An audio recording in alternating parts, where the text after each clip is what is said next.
Vale. Buenas tardes. Gracias a todos los asistentes. Muchas gracias a Escudo Digital por este premio.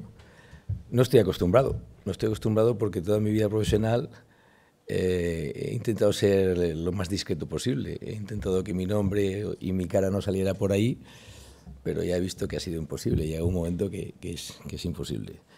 Hay alguno de los asistentes que sé que piensa exactamente igual que yo, porque hemos estado en distintos organismos, pero en el mismo lado de la trinchera, combatiendo, ¿no? Muchas gracias, muchas gracias. Bueno, yo voy a intentar ser sintético y sincrético, que no siempre es fácil. Quería esbozar de manera muy leve las amenazas más importantes que... Bueno, una cosa, este premio no es para mí exactamente, está singularizado en mi persona, pero realmente es para la Policía Nacional y especialmente para la Comisaría General de Información, donde he estado adscrito durante más de 42 años. Vuelvo a las amenazas que me lo había saltado. La verdad que vivimos en un país donde la clase dirigente, las élites intelectuales y culturales, los medios de comunicación, en suma la sociedad, pues no existe una percepción de riesgo y amenaza. Bueno, yo creo que la mayor parte de los asistentes en este acto creo que deben pensar algo parecido, ¿no? Seguramente es porque no hay una tradición de cultura de seguridad, no hay una tradición de cultura de defensa, no hay una tradición de cultura estratégica. Pero la realidad es que hay amenazas. Y hay amenazas, algunas tradicionales y otras emergentes, o que si no, ya han emergido, pero que todavía les queda más recorrido, ¿no? Las tendencias actuales, que ya el almirante ha esbozado en su intervención, parte de eso, bueno, ha hablado de guerra híbrida. Yo no voy a hablar de guerra híbrida porque guerra es un término de Fuerzas Armadas, de doctrina castrense. Nosotros hablamos de amenazas, ¿no?, en el ámbito de la seguridad interior, ¿no? Pues yo vengo a hablar de la seguridad interior, que es la competencia en la que me he dedicado, ¿no? Vivimos en un mundo con estas tendencias que nos afectan en todas las facetas de nuestra vida, ¿no? Vivimos en un mundo, nadie se le escapa, hiperglobalizado, sigo con el hiperconectado, con una incertidumbre, diría que incluso galopante, ¿no? Tenemos un montón de amenazas multidimensionales, algunas, insisto, son nuevas o relativamente nuevas, que son cambiantes, que son muy difíciles de prever y de evaluar. En esta época, bueno, pues han surgido unas nuevas narrativas que a su vez dan lugar a nuevas identidades sociales y al final esto genera expectativas de cambio en los individuos que conformamos la sociedad. Y eso a veces conlleva riesgos para la seguridad, pero no somos muy conscientes de ello. Entonces yo ahora no voy a explayarme en exceso, porque no puedo ni debo. Voy a enumerar lo que nosotros consideramos las amenazas más determinantes. Puede que haya alguna más, seguramente, pero estas son las más determinantes. En primer lugar, el terrorismo. Hasta hace una década, un poco más de una década, el terrorismo era la gran amenaza, no la única, pero prácticamente la gran amenaza. Bueno, hoy en día el terrorismo es una amenaza, artículo indeterminado, una, pero no artículo determinado la amenaza. Hay otras amenazas que paso a referir. Cuando hablo de terrorismo, ya hemos pasado, lamentablemente en este país tenemos mucha experiencia, siempre negativa, con respecto al terrorismo. El terrorismo, el etnoterrorismo, que representaba la organización criminal ETA, o el Ejército Republicano Irlandés, ya no existen en Europa continental. El socioterrorismo, que en España encarnaba el Grapo, los que somos más veteranos lo recordamos porque en este país asesinó muchísima gente, o las Brigadas Rojas o la Baader-Meinhof en Alemania, ya no existen. Porque el único terrorismo que hay a nivel global, salvo alguna excepción, el único terrorismo es el de orientación yihadista. Y ese tipo de terrorismo tiene dientes de sierra, tiene valles y tiene crestas. Ahora estamos en una época donde las dos organizaciones matrices fundamentales de ámbito yihadista, que son Al-Qaeda, que es la primigenia, y después Daesh, pues no actúan excesivamente en Occidente, pero todos los días se perpetran asesinatos y atentados en Siria, en Irak, en Afganistán, en Pakistán, en Mali, en Burkina Faso, en Níger, en Somalia. Es decir, existen estas organizaciones. Lo que pasa es que ahora nuestra amenaza, la que vivimos en España en concreto, y bueno, en Occidente y en España, la representan básicamente, bueno, no básicamente, pero sí esencialmente, los actores individuales, ¿no? Lo que en los medios de comunicación les gusta denominar como lobos solitarios, ¿no? Actores individuales, terroristas autónomos. Ese es el panorama que tenemos. Bueno, podríamos seguir muchísimo rato al respecto, ¿no? La siguiente amenaza que vemos nosotros, cuando digo nosotros me refiero a la Comisaría General de Información de la Policía Nacional, es la radicalización. Yo soy de los que creo que el siglo XXI va a ser el siglo, ya está siendo el siglo de la radicalización, por lo menos la primera parte del siglo XXI, los primeros 50 años. Los fenómenos radicales están aumentando. Hay que hacer un pequeño paréntesis y decir las cosas claras. Tenemos suerte. En España hay un bajo nivel de radicalización. Cuando digo bajo es porque nos tenemos que comparar con nuestro entorno próximo, cuando son nuestros aliados, estados de derecho consolidados, democracias reconocidas. No nos podemos comparar con Rusia, con China, con Indonesia o con Venezuela. Tenemos que compararnos con nuestro entorno. Entonces tenemos un nivel bajo de radicalización. Pero va aumentando, no exponencialmente, por suerte de momento, pero sí va aumentando paulatinamente. Y va aumentando porque tenemos un nivel de polarización política muy alto. Es una evidencia, no creo que nadie se sorprenda al respecto. Y la polarización política tira hacia arriba de la polarización social. Yo cuando empecé a hablar de esto hace poco más de 5 años, yo definía el nivel de polarización social como bajo. Ahora el nivel de polarización social ya lo veo, es mi percepción, de medio alto.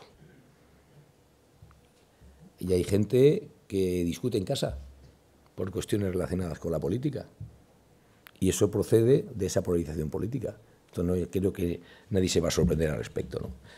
Bueno, entonces la radicalización va a aumentar paulatinamente, insisto, estamos relativamente bien. Estos serían dos amenazas que son tradicionales, no son nuevas. A esta podríamos añadir una tercera, que son las ciberamenazas, que son relativamente nuevas, pero ya se pueden considerar tradicionales. Cuando hablo de ciberamenazas, no hablo de los delitos que se perpetran en el ciberespacio. Hablo de aquellos delitos que se perpetran en el ciberespacio, pero sirven o tienen como finalidad la desestabilización del Estado y sus instituciones. Es decir, si hay una banda criminal que se dedica a estafar a la gente, que es algo muy habitual, desgraciadamente, a través de Internet, eso no es una competencia de la seguridad del Estado, es de la seguridad pública, como un supraconcepto, pero no en cuanto a lo que estamos ahora enjuiciando, o hablando, mejor dicho, que es la seguridad interior. Voy a hacer otro paréntesis. Seguridad interior que en nuestro país doctrinalmente no aparece.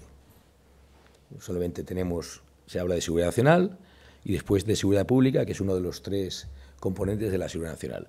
Curioso porque en el resto de los países de nuestro entorno del que acabo de nombrar sí que se habla de seguridad interior y seguridad exterior. De hecho, este año se acaba de aprobar, me parece que es la 4ª estrategia de seguridad interior de la Unión Europea. Creo que es la 4ª, si no recuerdo mal. Tiene un periodo quinquenal y, curiosamente, en España, en nuestra doctrina, no figura, ¿no? La estrategia de seguridad nacional no se menta. 4ª amenaza que nosotros hemos acuñado no hace excesivo tiempo. Hemos acuñado un concepto que es el acrónimo NATSI, nuevas amenazas desestabilizadoras de la seguridad interior. Esto daría para una conferencia de 5 horas. Lógicamente, solamente la voy a enunciar, ¿no? Las voy a enunciar. Básicamente, estaríamos hablando de la actuación de estados hostiles. A su vez, estos estados hostiles entraríamos en el ámbito de...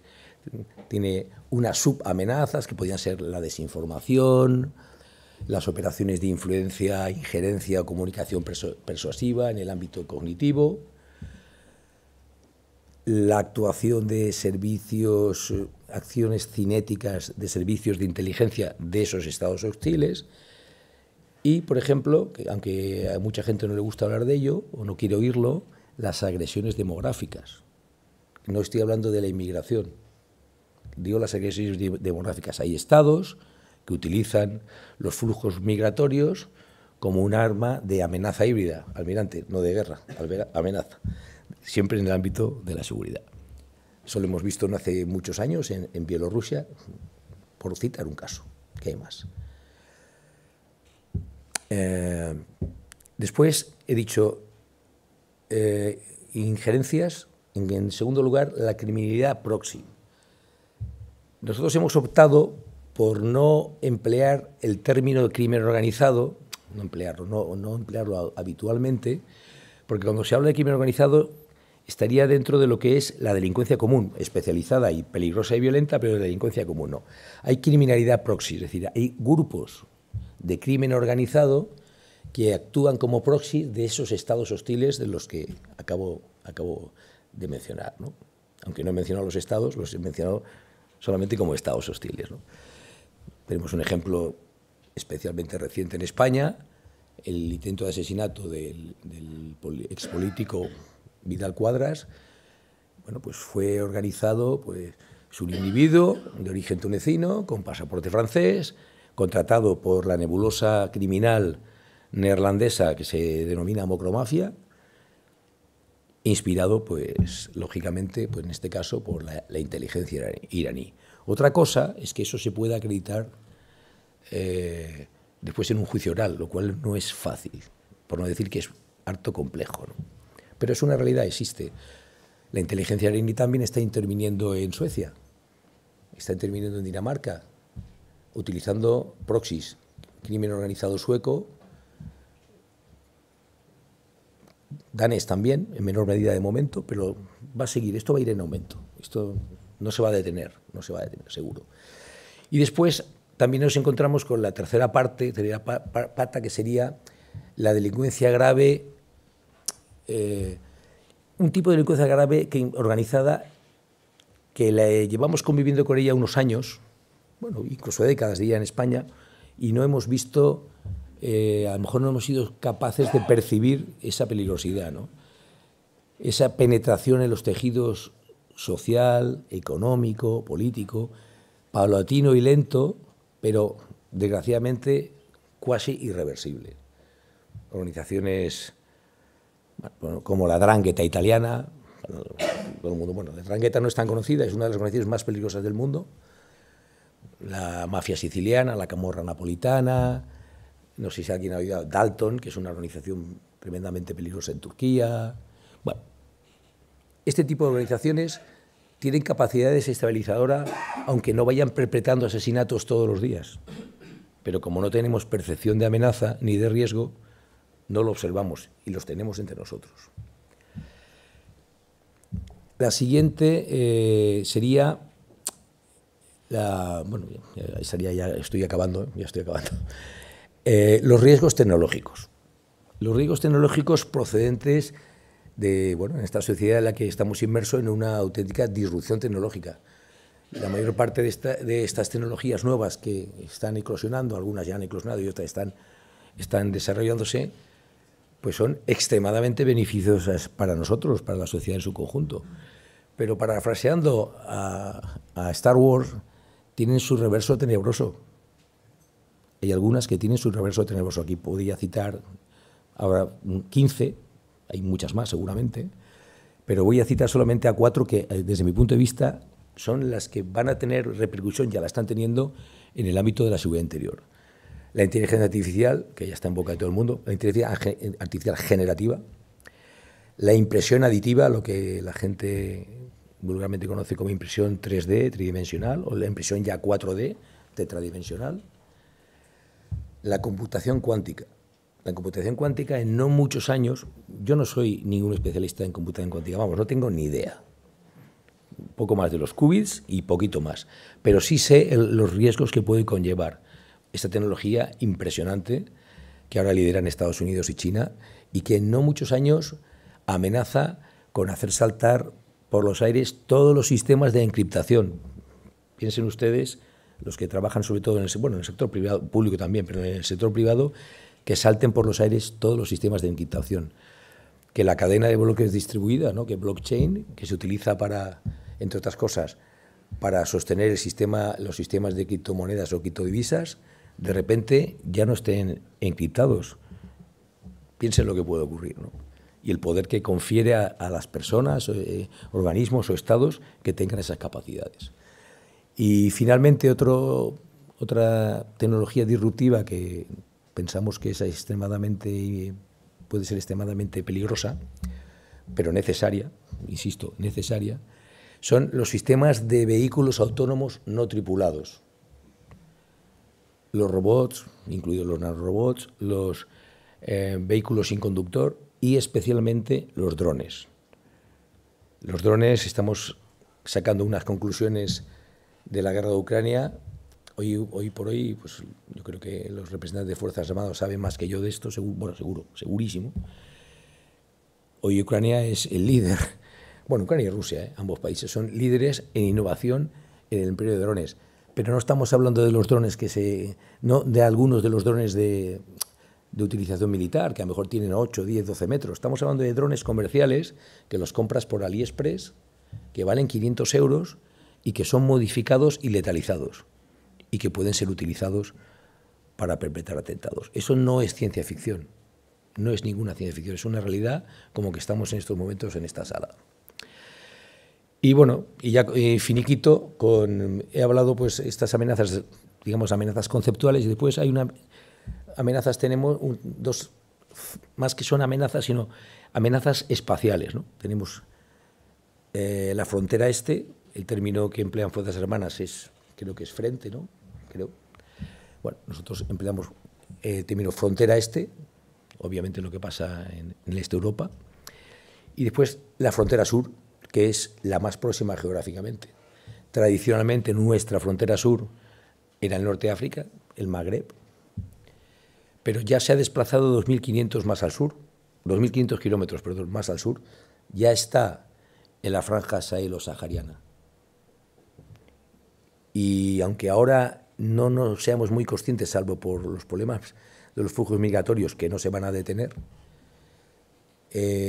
vamos a empezar a notar dentro de no muchos años cómo las amenazas provenientes de esa zona van a ir en aumento, tanto en volumen como en calidad y, por tanto, en peligrosidad. Y yo con esto ya creo que he hablado muchísimo. O sea que... Pues, gracias. Muchas gracias, Marcial. Nos sirve un poco de introducción. Estamos deseando ya leerte en Escudo Digital hablando de todos estos temas. Y al final, Marcial es un ejemplo de la calidad y el nivel de los colaboradores de Escudo Digital.